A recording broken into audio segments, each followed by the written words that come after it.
Intelligence has long been regarded as humanity's greatest gift, the path to success, fame, and happiness. It is celebrated as the guiding light that leads individuals out of ignorance and into the realm of achievement and fulfillment. But what if intelligence is not merely a blessing, but also an inescapable curse? What if wisdom does not lead to happiness, but instead becomes the source of dissatisfaction, loneliness, and despair? The smarter a person is, the clearer they see the essence of people and the world around them. However, this same clarity often reveals life's inherent meaninglessness. Intelligent individuals may decipher the laws of the universe, yet they are also more prone to feeling lost and skeptical. Throughout history, how many geniuses have truly led fulfilled lives? Nikola Tesla died in poverty. Vincent van Gogh ended his life in despair, and Friedrich Nietzsche spent his final years in madness. Is there a hidden link between brilliance and inner suffering? A sharp mind is not only a tool for success, but can also become a burden that crushes its possessor. Intelligence brings knowledge, but it also amplifies pain.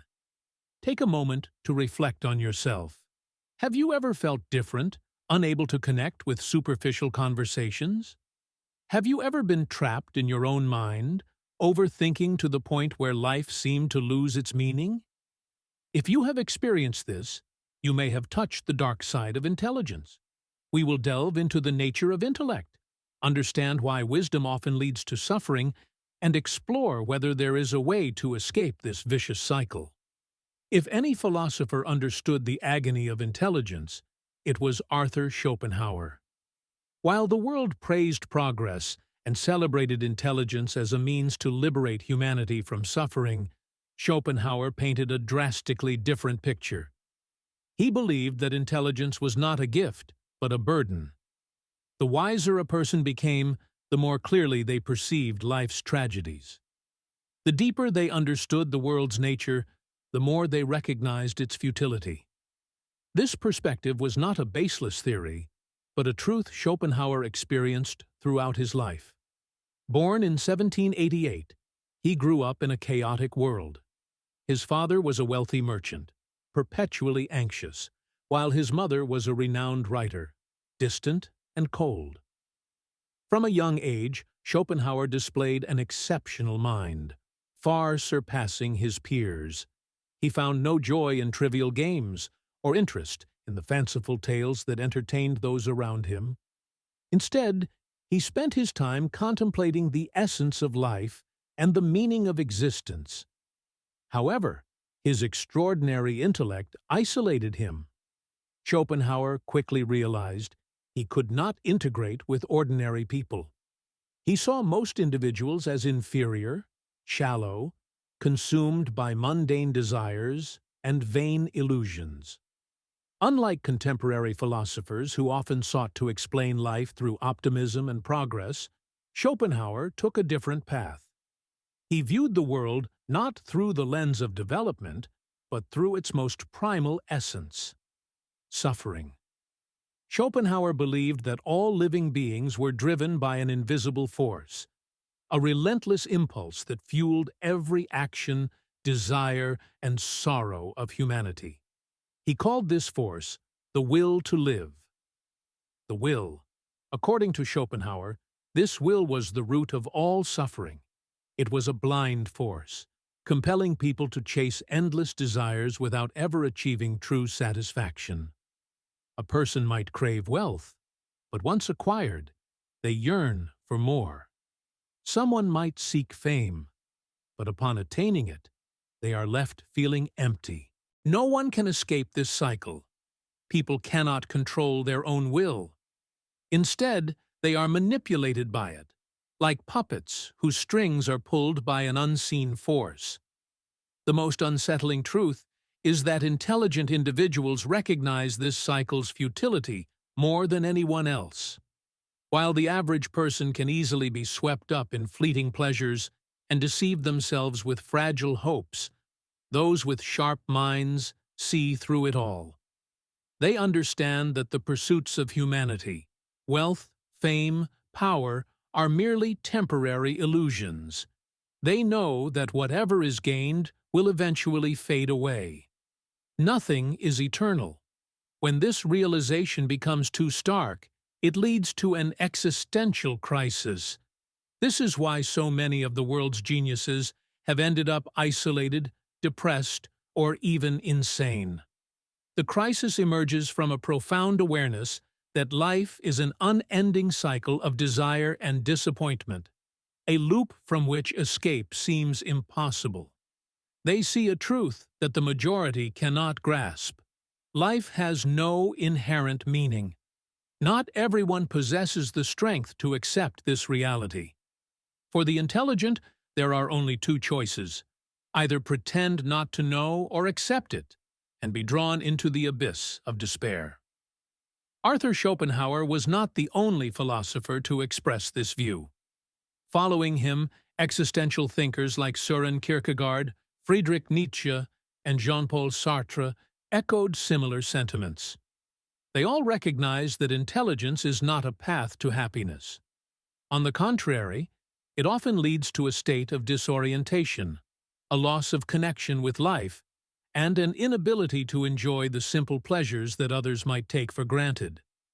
But if intelligence leads to suffering, does this mean we should abandon it? Should we stop thinking, questioning, and seeking truth? We often believe that greater understanding brings more control, fewer mistakes, and a happier life. Yet, the reality is quite the opposite. The more we understand, the more we confront life's paradoxes, unanswerable questions, and immutable truths. This is the greatest paradox of intelligence. It expands our awareness while simultaneously amplifying our pain. The deeper we see into the nature of life, the more helpless we feel before its meaninglessness. Intelligence is not a straight path to absolute truth. Rather, it resembles a light that illuminates the darkness. However, the brighter the light, the deeper the shadows become. Those with high intelligence not only recognize the world's futility, but also clearly see the futility of efforts to change it. They understand that happiness is merely a fleeting moment, while suffering is the default state of humanity. When we lack what we desire, we suffer from the absence of it. When we attain it, we suffer from the fear of losing it. And finally, when we lose it, we suffer from regret. This is the endless cycle of the will to live that Schopenhauer described. People of average intelligence often find it easier to enjoy happy moments because they do not overanalyze them. They do not question the meaning of happiness or become obsessed with life's impermanence. But the intelligent cannot do this. They cannot stop thinking or pretend not to know.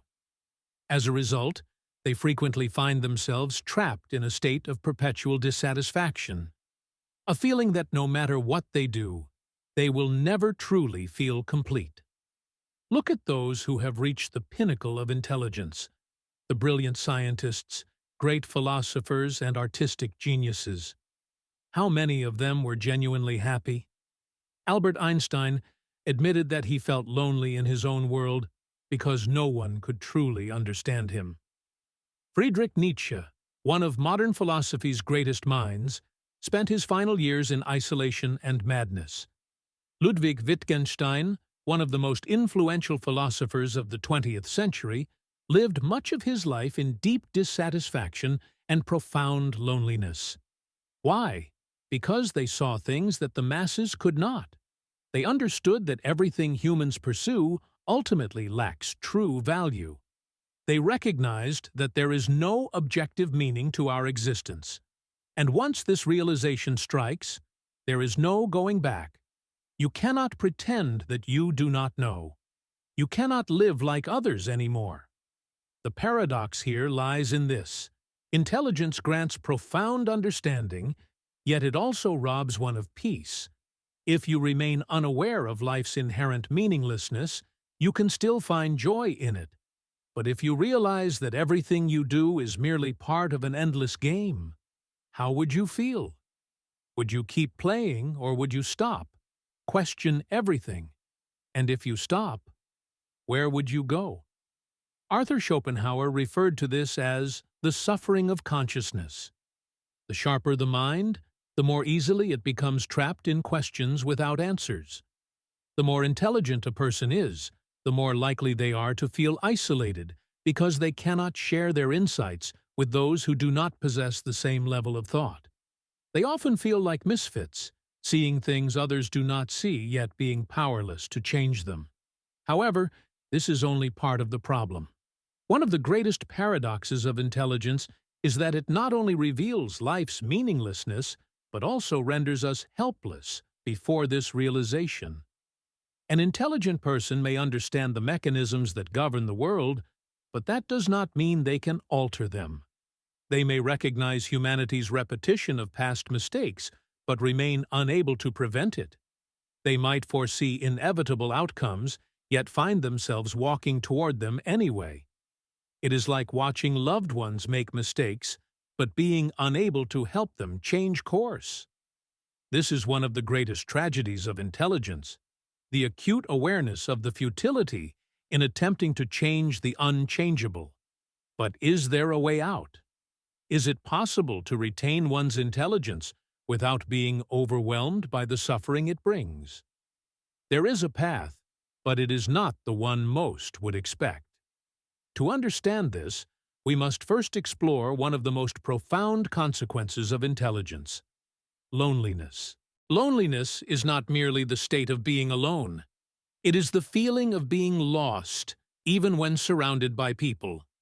For those with high intelligence, loneliness is not just the absence of someone to talk to, but the inability to find someone who shares the same wavelength of thought, someone who can truly understand the depth of their mind. It is a unique type of loneliness, not born from external circumstances, but from their own perception of the world. Intelligence and loneliness often go hand in hand. The more intelligent a person is, the more they tend to think independently, asking questions that no one around them cares to ask. They cannot accept superficial answers or simple explanations. However, this also means they struggle to connect with ordinary conversations. Topics that the majority find engaging may seem meaningless to them. They cannot participate in small talk without feeling bored, yet they cannot be alone without feeling empty. Have you ever felt this way? Intelligent people frequently encounter a particular problem. They see through human nature. This keen perception makes it difficult for them to connect with others. While most people readily trust and get swept up in charming stories, the intelligent notice the hidden layers beneath. They sense the insincerity behind compliments, the real motives driving actions, and the masks people wear to conceal their true selves. When you see too much, trusting others becomes nearly impossible. You grow skeptical and cautious, keeping a distance. Those with noble intelligence often seek the truth, but truth is not always comforting. When you realize that the values society pursues are mere illusions, and that the happiness people chase is only a fleeting state, how can you engage in carefree conversations like those around you? How can you focus on trivial matters when your mind is perpetually drawn to deeper questions? This struggle creates a cycle of alienation. The intelligent often find themselves stuck between two worlds, unable to fully engage with the everyday joys of life, yet equally incapable of detaching from their quest for deeper meaning. They may smile and participate in social rituals, but behind every gesture is a mind weighing the meaning of it all, a heart questioning the authenticity of every interaction. The world seems like a stage, with everyone playing roles dictated by societal norms. The intelligent, however, sit in the audience, watching the performance with a critical eye. They understand that what others call happiness is often just distraction, that what others pursue as success is often merely vanity. This awareness breeds a sense of detachment, a quiet estrangement from the world's play. For them, Small talk feels like a performance. Celebrations feel hollow. Even love, the deepest human connection, can seem fragile when viewed through the lens of impermanence. They might love deeply, but they love with the knowledge that all things pass, that every joy is shadowed by an eventual loss. And so, they walk through life with a dual vision. One eye sees the world as it is, filled with beauty, laughter, and warmth. The other sees the world as it truly is, fleeting, fragile, and ultimately indifferent. This duality is both their strength and their curse. It allows them to achieve greatness in art, philosophy, and science, but it also places them on the edges of the life they observe. The difference between the intelligent and the average often leads to isolation, not because they want it, but because they cannot help it. When highly intelligent individuals try to fit in, they must pretend to care about things they genuinely do not. They are forced to hide their true thoughts, to play a role that feels foreign, just to avoid being labeled as too different. However, this facade only makes them more exhausted and alienated from their authentic selves. They find it impossible to fully be themselves around others, yet they also struggle with the falseness they must project. Emily Dickinson, one of the world's most celebrated poets, spent nearly her entire life in her room, avoiding human contact. Isaac Newton, a monumental mind in the history of science, never formed a close relationship with anyone and died in solitude. They could not find anyone who resonated with them on a deeper level, and so they accepted a life of isolation. Even when intelligent individuals find others of similar intellect, it does not necessarily mean they will feel less lonely. This is because intelligence is not just a matter of knowledge, but also of emotions. Two people might share high IQs, but if they do not perceive life in the same way, they may still feel like strangers to each other. Intelligence is not merely about thoughts. It also involves deep and unique feelings about the world, and these feelings are not easily shared. Is there a way for the intelligent to escape their own loneliness? The answer lies not in trying to fit in by forcing oneself to become like others. One does not need a crowd of friends to avoid loneliness. The only way to break free from loneliness is to learn to accept it, to make it a part of life rather than resisting it. An average mind can live a simple life, enjoy small pleasures, and find happiness in that simplicity. But a highly intelligent person cannot. They often feel that everything is too mundane, too shallow, too predictable. They constantly crave something deeper, something that could bring them a sense of fulfillment. Ironically, their own intelligence prevents them from achieving it because they understand that nothing in this world is ever truly enough. The paradox of intelligence lies here. It allows them to see the meaninglessness of everything, but it also denies them an escape from this realization. They cannot stop thinking, cannot stop questioning, cannot revert to a simpler state of being.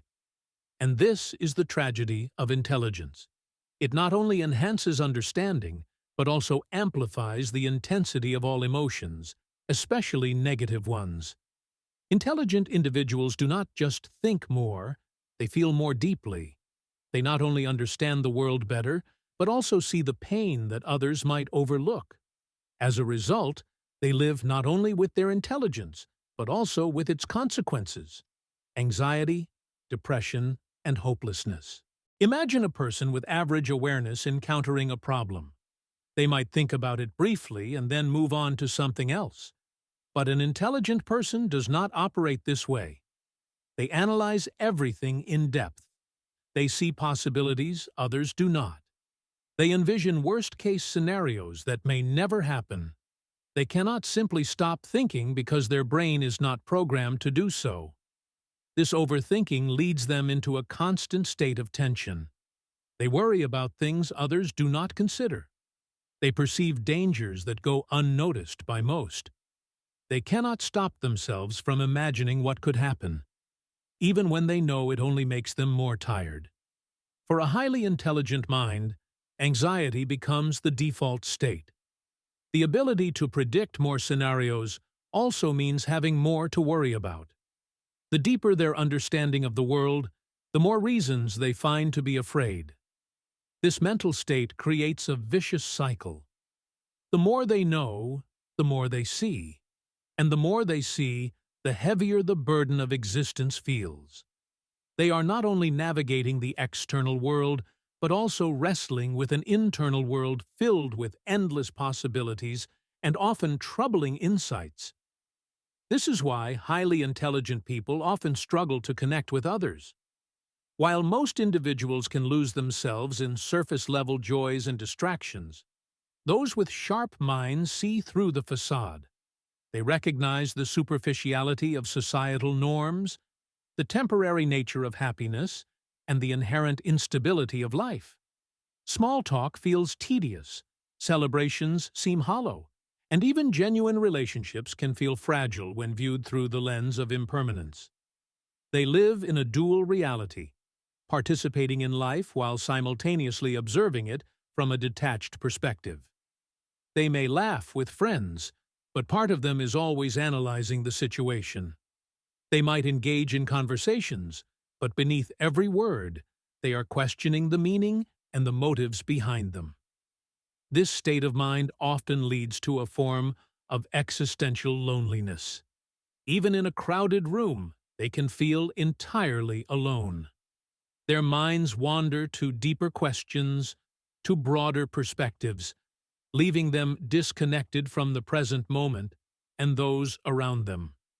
The tragedy of intelligence is not merely in seeing the world's flaws, but in feeling the weight of those insights. It is the burden of knowing that nothing is permanent, that every joy is fleeting, and that behind every beautiful moment lies an inevitable end. It is not just understanding life's impermanence, but living with the profound discomfort it brings. An average person can easily believe that everything will eventually be okay. However, an intelligent person knows there are no guarantees. They understand that humans do not have as much control over life as they might think. They realize that what they stand to lose is often far greater than what they can hold on to. As a result, their minds are rarely at rest.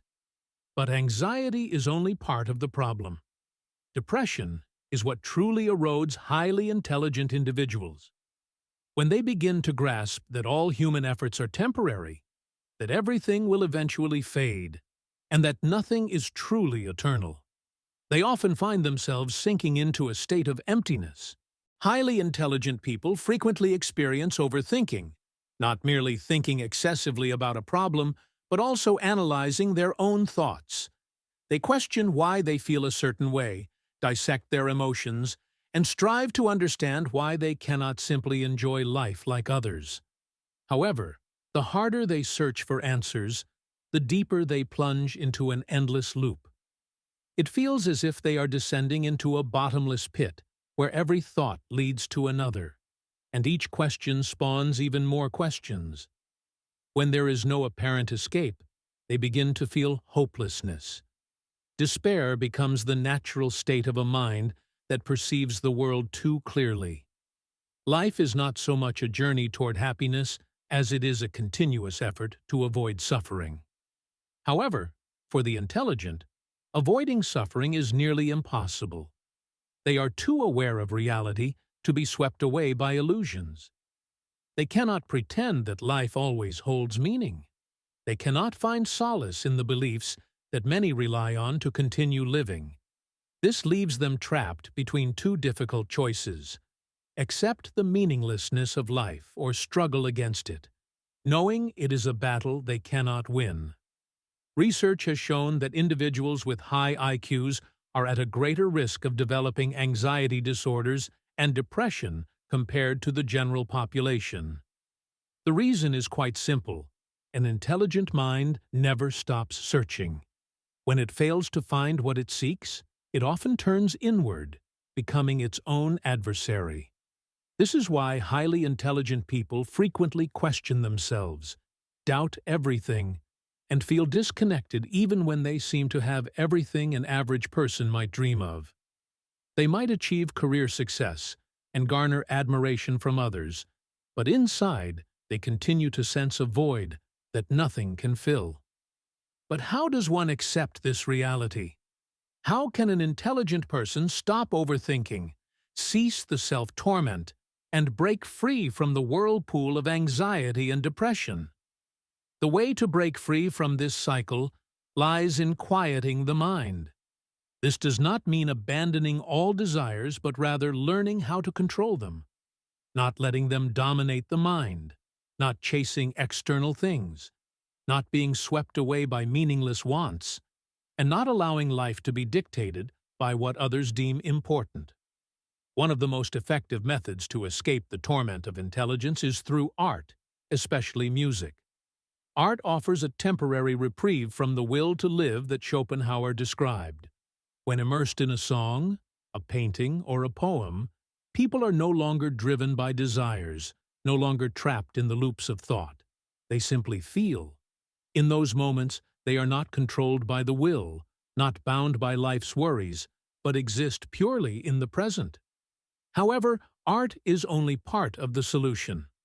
To truly achieve a quiet mind, one must learn to accept the true nature of life.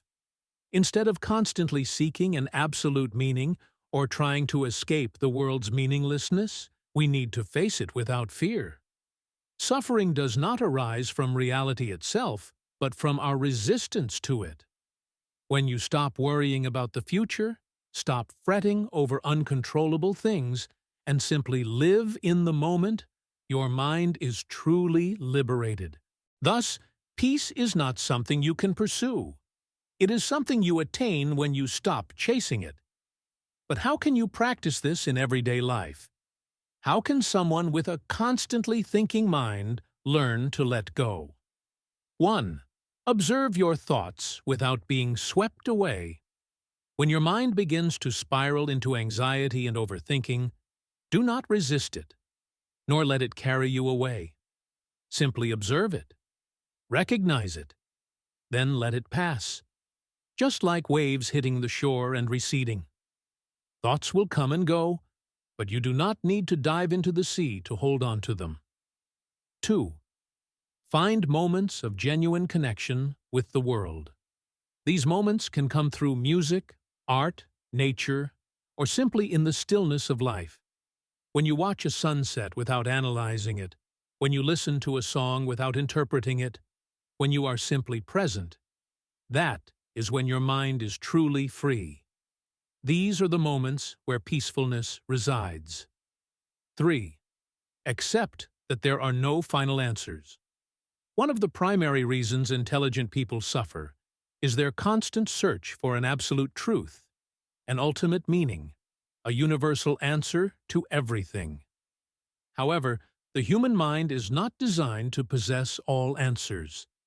There are things we cannot understand, mysteries we cannot solve, and accepting this is a crucial step toward inner peace. Even when understanding all of this, a crucial question remains. If intelligence cannot bring happiness, what can it bring? Is there another form of meaning that the intelligent can discover? The answer lies in the quest for a higher state of being, a state where one perceives the world from a completely different perspective, beyond the limits of ordinary thought. There are 3 paths that can lead to this state: philosophy, empiricism, and spirituality. 1. Philosophy, the rational path to understanding. Philosophy is the path through which humans use reason to explore the nature of the world, uncover the invisible laws governing existence, and question their own being. However, philosophy does not provide a final answer. Instead, it teaches that asking questions is more important than finding answers. An intelligent person cannot stop doubting, but instead of being obsessed with an absolute truth, they can learn to enjoy the journey of thought. After all, meaning is not a destination but a never-ending process. 2. Empiricism, embracing the present through experience. One effective way to escape the torment of intelligence is through empiricism, the practice of connecting with reality in its most authentic form. While philosophy allows us to analyze the world through reason, empiricism encourages stepping beyond the confines of thought to experience the world as it is, unclouded by concepts or definitions constructed by the intellect. Intelligence can help understand empiricism, but true empirical experience only comes through living, not thinking. Imagine reading a book that describes a sunset. You could analyze the light, colors, and physical phenomena, but no amount of information can replace the experience of standing under the sky and seeing the sunset with your own eyes.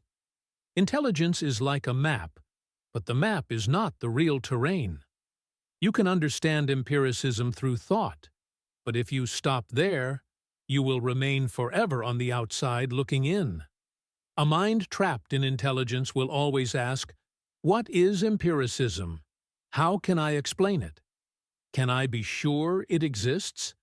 In contrast, a mind that embraces empiricism will simply live in the moment, free from the need to question it. You cannot think your way to peace. You can only feel it. You cannot analyze an experience. You must live it. 3. Spirituality. Transcending the material world. The deepest path to overcoming the burden of intelligence is through spirituality, not necessarily in the traditional religious sense, but as a profound awareness of the connection between the individual and the universe. This idea is strongly reflected in Buddhist philosophy, particularly the concept of letting go of the ego. Human suffering often stems from the ego, from our attachment to our identity, our craving for control, and our fear of loss. However, if we can transcend the ego, if we can see the world without placing ourselves at the center of it, we reach a state where intelligence is no longer a burden, but a guiding light, a tool to help us flow with the universe instead of fighting against it. You do not need all the answers. You do not need to understand everything. You only need to learn how to enjoy the journey instead of always seeking a destination. You do not need to search for meaning, because you are the meaning. The problem is not with intelligence itself, but with how we use it. A sharp knife can craft with precision, but it can also wound the hand that wields it. Similarly, a sharp mind can illuminate truths, but if not well directed, it can become a burden, spiraling into endless skepticism, analysis, and dissatisfaction. You can either live with intelligence or be controlled by it. To live with intelligence means knowing when to think and when to stop. It involves using intellect to explore, but not allowing it to dominate every moment of life. Intelligence should be like a lamp guiding the way, not a replacement for the path itself. In contrast, being controlled by intelligence manifests when overanalysis leads to paralysis, when thinking too much creates a disconnect from reality. You may find it impossible to enjoy a beautiful moment without trying to explain it, unable to pause and simply feel, because your mind constantly seeks a deeper meaning, even when none is needed. Intelligence is not a door to peace, but rather the key to it. If used correctly, it can open doors to deep understanding. But if you only hold the key without opening any doors, you may become trapped in your own maze. The goal is to let intelligence serve you, not to become its slave.